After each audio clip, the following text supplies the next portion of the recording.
A seguir, Histórias de Rio Preto. Oferecimento: Projeto LED e Outlet de Shoes.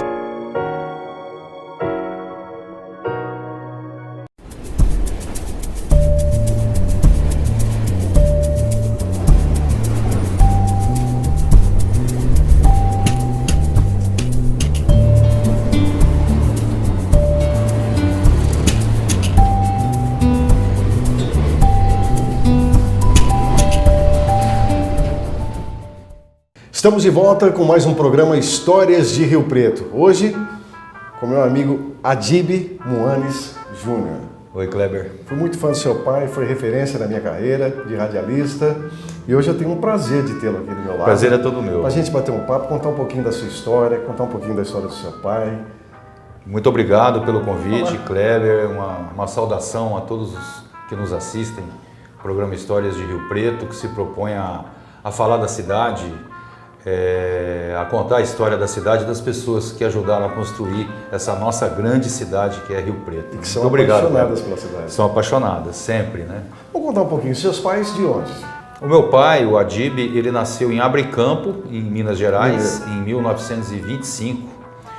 E a minha mãe, Creuza Helena Miziara, filha do saudoso professor José Felício Miziara, ela nasceu em Rio Preto. Não vou falar o ano porque ela vai ficar brava comigo. E o meu pai, ele veio com a família dele, seguindo um pouco a tradição dos imigrantes árabes daquela época, que enfrentavam muita dificuldade e eles mexiam basicamente com comércio. Então eles estavam em Minas, os meus avós que vieram do Líbano, meu avô Abdo Muanes e a minha avó Abla Khalil, eles vieram do Líbano e se conheceram aqui, se casaram aqui. Eles estavam morando em Minas e aí vieram para São Paulo, na região de Nova Granada e Onda Verde. E o meu pai acabou ficando por lá até vir para Rio Preto. Como é interessante, Rio Preto ele é colonizado pelos árabes, né? Quer dizer, uma grande parte de São Paulo. A colônia árabe em Rio Preto ela é imensa. Calcula-se que pelo menos 20% dos riopretenses sejam árabes ou descendentes, né? Então é uma comunidade árabe muito forte, muito querida, muito atuante. Não só os árabes, né, que vieram para cá e construíram Rio Preto, os portugueses, espanhóis, italianos, os japoneses, enfim, Rio Preto tem essa característica de acolher o imigrante, acolher bem e dar a ele a oportunidade dele crescer, dele construir a família, a vida dele. Engraçado, falei com a dona Yolanda, falou a mesma coisa, o Elias Cassis também, meu companheiro, um abraço, também falou a mesma coisa. As pessoas que eu tenho entrevistado têm falado muito da colônia árabe e também da portuguesa, da italiana, Rio Preto é muito rico nessa história de imigrantes fazer a cidade crescer. Eu acho que, Rio Preto claro, né, é um pouco do Brasil, né? A formação, a miscigenação que faz a beleza do país, né? E que a gente tem que respeitar e preservar, né? Rio Preto é essa cidade grande, pujante, respeitada e importante por conta do trabalho que todas essas pessoas fizeram ao longo dos anos, desde lá do início, para construir o que a gente é hoje. Seus pais vieram para São José do Rio Preto? O meu pai veio, a minha mãe estava aqui estudando, enfim. O meu pai veio de Onda Verde para cá para fazer um teste na querida Rádio PR-B8, Rádio Rio Preto, pelas mãos do grande amigo dele, o saudoso Alexandre Ismael, depois Alexandre Macedo. Né? Porque lá em Onda Verde, o meu pai, muito jovem, 18, 19 anos, ele trabalhava como padeiro, para ajudar a família, que enfrentava muitas dificuldades, evidentemente. E ele trabalhava como padeiro e também sempre adorou pescar, né? E uma vez ele conseguiu comprar um aparelho de som que tinha capacidade de fazer uma transmissão de, se não me engano, 1 quilômetro, ele abrangia 1 quilômetro quadrado. E o meu pai começou, então, nas horas vagas, a transmitir quermesse, mandar mensagens românticas, mandar recados, etc. Através das ondas do rádio? Através das ondas desse equipamentinho que ele montava lá na praça. Você recebia na praça. Na praça. As cornetas, né? As cornetas. As cornetas. E aí o Alexandre ficou sabendo que aqui na rádio haveria um teste para, acho que uma cobertura de férias, alguma coisa, um trabalho temporário. Sim. E convidou o meu pai veio, agradou e ficou.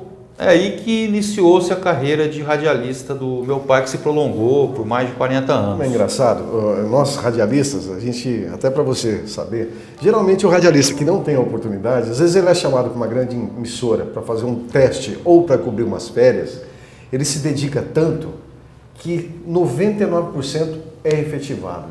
Bom, o papai ficou no rádio. Aí o meu pai começou a carreira de radialista, posteriormente também se transformou em jornalista, né? Colaborando com o Diário da Região, Folha de Rio Preto, Sim. foi diretor do Dia e Noite, enfim.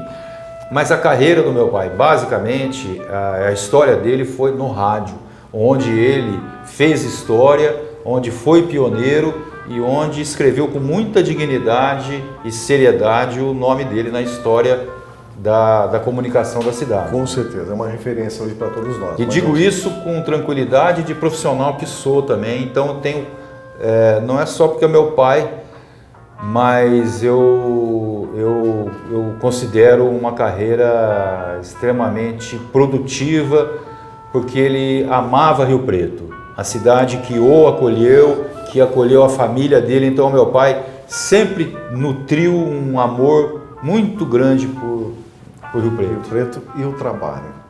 Exatamente. Como amava fazer o que fazia. Exatamente. Bom, a família constituiu-se uma família.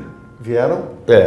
Você? O papai e aí mamãe, o meu pai conheceu minha mãe, eles se casaram, eu nasci em 1961 e eu consegui acompanhar um pouco na minha infância, acompanhar um pouco os trabalhos do meu pai. Então claro que eu não consegui absorver, Sim. porque o talento do meu pai, o dom que ele tinha para o improviso, para a comunicação,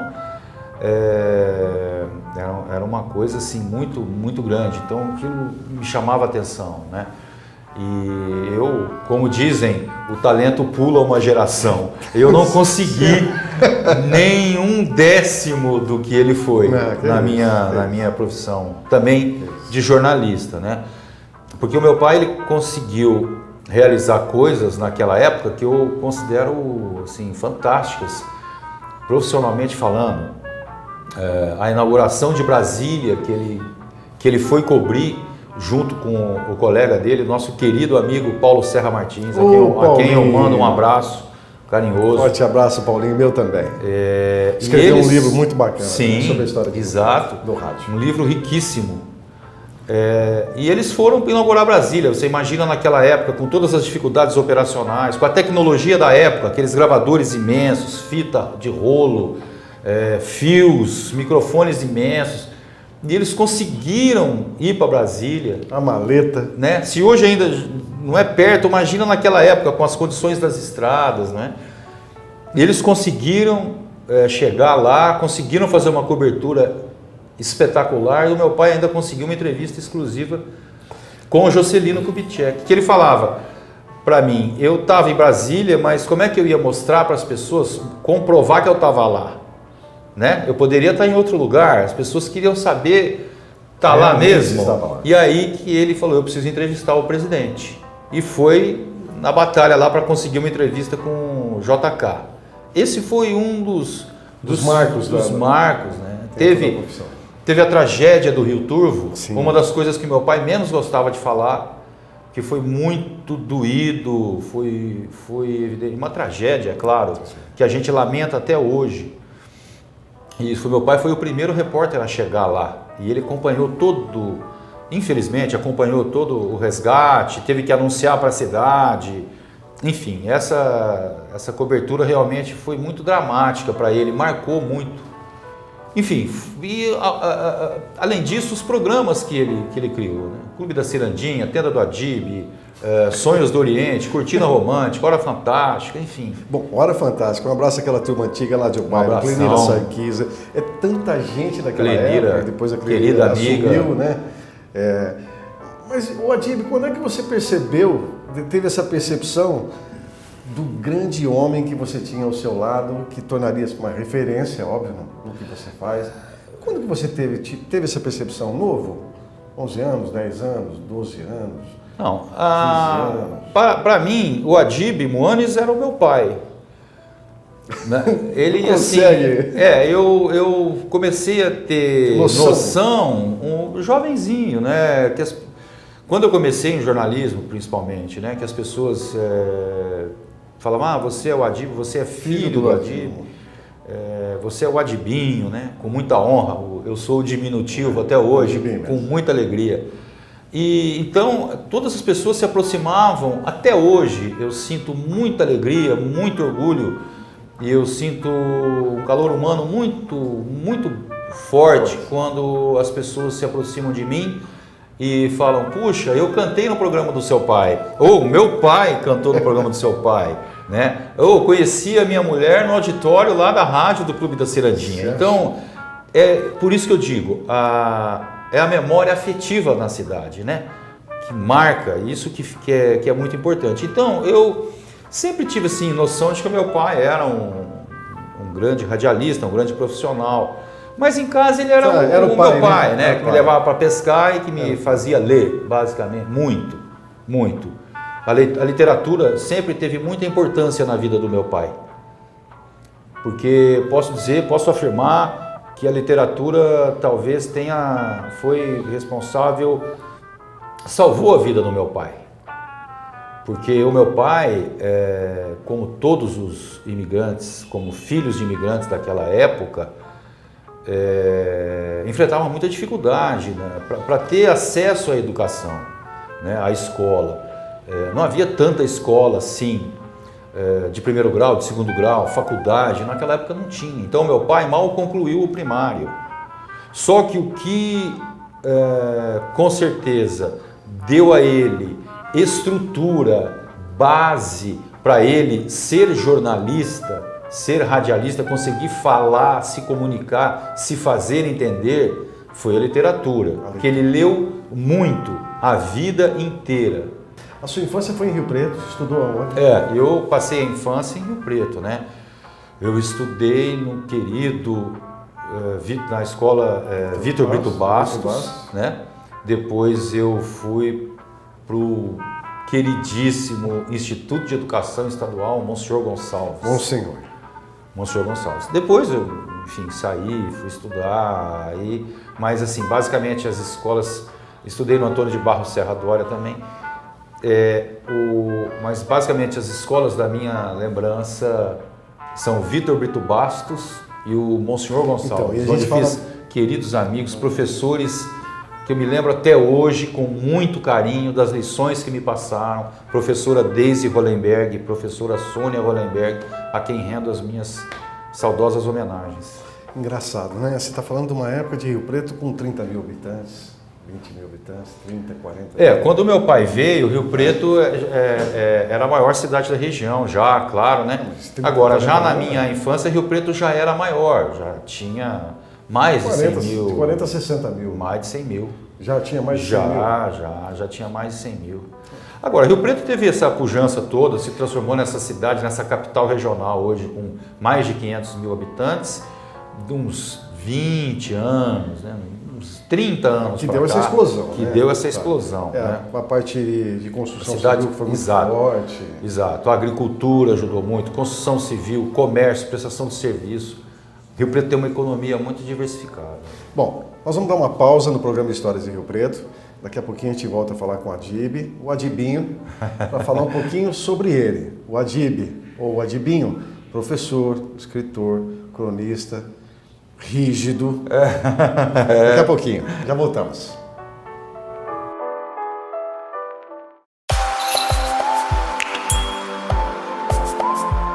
Estúdio Projeto LED, uma loja completa de iluminação técnica e decorativa. Acompanhamento técnico com profissionais especializados para sua obra do começo ao fim. A maior variedade de peças de todo o interior paulista.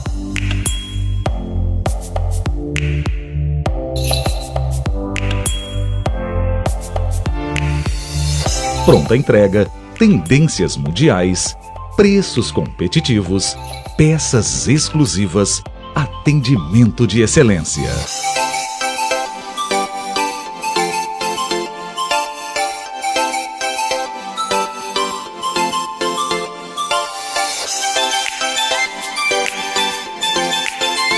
Estúdio Projeto LED. A perfeição é nosso objetivo.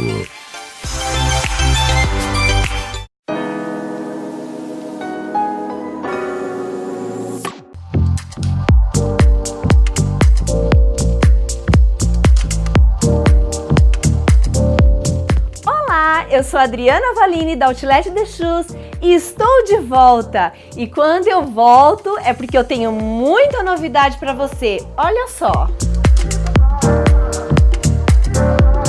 Eu tenho sapatos, sapatilhas, rasteiras, tênis, inclusive óculos de sol. E agora que o inverno está chegando e muitos rodeios aí na região, eu tenho uma coleção de botas para você. Não falei? Palavra de Adriana Valini. Outlet The Shoes é a sua loja. Vem tomar aqui um cafezinho comigo, venha conhecer a nossa loja. Estou esperando você aqui, vem pra cá.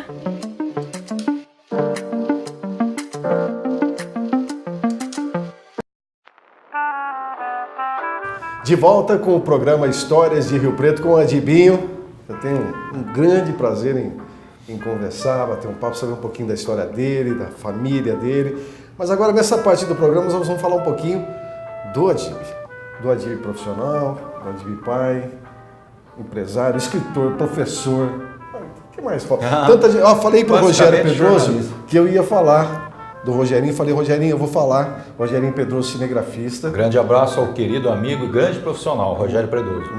Gosto muito dele. Me falou que você aplaudiu na redação. Sim. E você tinha esse costume de aplaudir os funcionários na redação quando executavam um excelente trabalho. A equipe era tudo. E ele se sentia muito bem. Clebão, obrigado, Rogério. Um abraço. Fala um pouco de você. Eu sou jornalista, né? Segui a trilha aí, né? Aberta pelo meu pai. Não fiz rádio porque sempre fui muito tímido, né? Sempre fui muito introvertido. E para rádio não ia funcionar. E o meu pai também fez muito no rádio. Eu acho que não. Eu comecei em jornal impresso, né? Comecei no Dia e Noite. Eu era muito jovem. Isso no 15, 16. Né? 1978, 77, 78, 79. Tá. Comecei lá, né? Eu estudava e fui para a redação. Pisei numa redação, nunca mais saí. E depois de jornal impresso, eu fui para a televisão em 1984. Você trabalhou só no jornal, nesse jornal? Dia e Noite, trabalhei na Folha de Rio Preto também, Dia e Noite, na querida Folha de Rio Preto. Caetano, e hoje eu colaboro com o Diário da Região. Tá. Só que a grande virada na minha vida profissional se deu quando eu comecei a trabalhar em televisão, que eu descobri o jornalismo eletrônico. Que eu fiquei lá, eu fiquei em televisão, pelas minhas contas, bateu nos 30 anos. Né?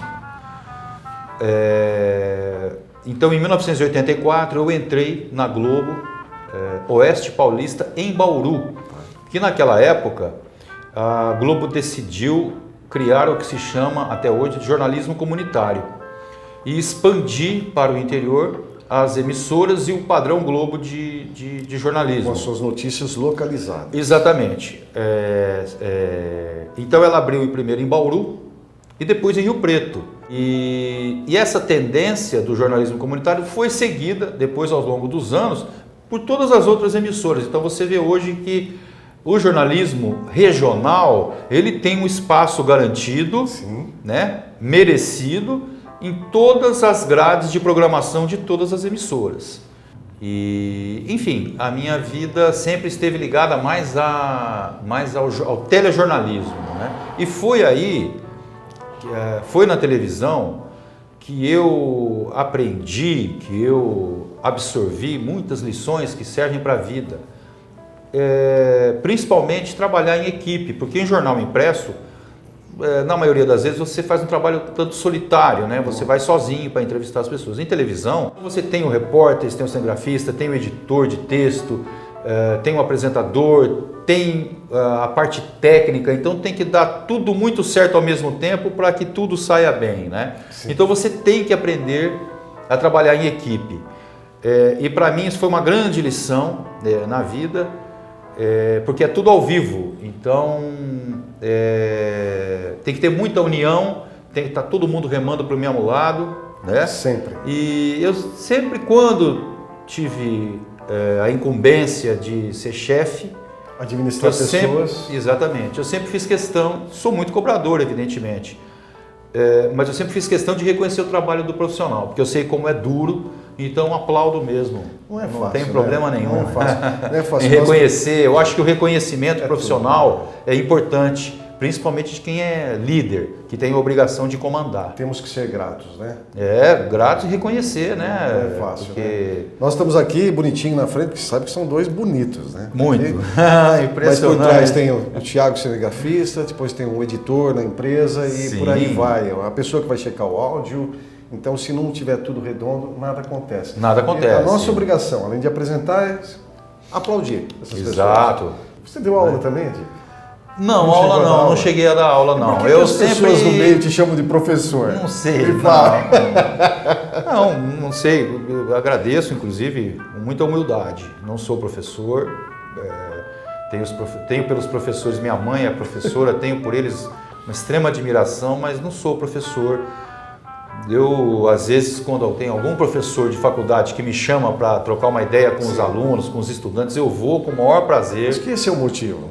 Que as pessoas falam, professor, acham que você é o professor. Não, na realidade, eu sou apenas um jornalista. Né? Eu sou apenas um jornalista, um profissional.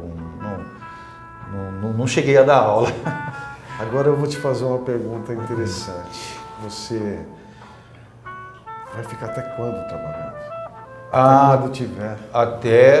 Até quando Deus permitir, até quando der. Eu posso me aposentar, quero me aposentar, mas vou continuar trabalhando. A aposentadoria é apenas uma etapa burocrática, né, da sua vida. Mas o trabalho, eu não consigo ficar sem trabalhar, eu gosto de trabalhar, eu gosto de ler, gosto de escrever, gosto de acompanhar tudo que está acontecendo.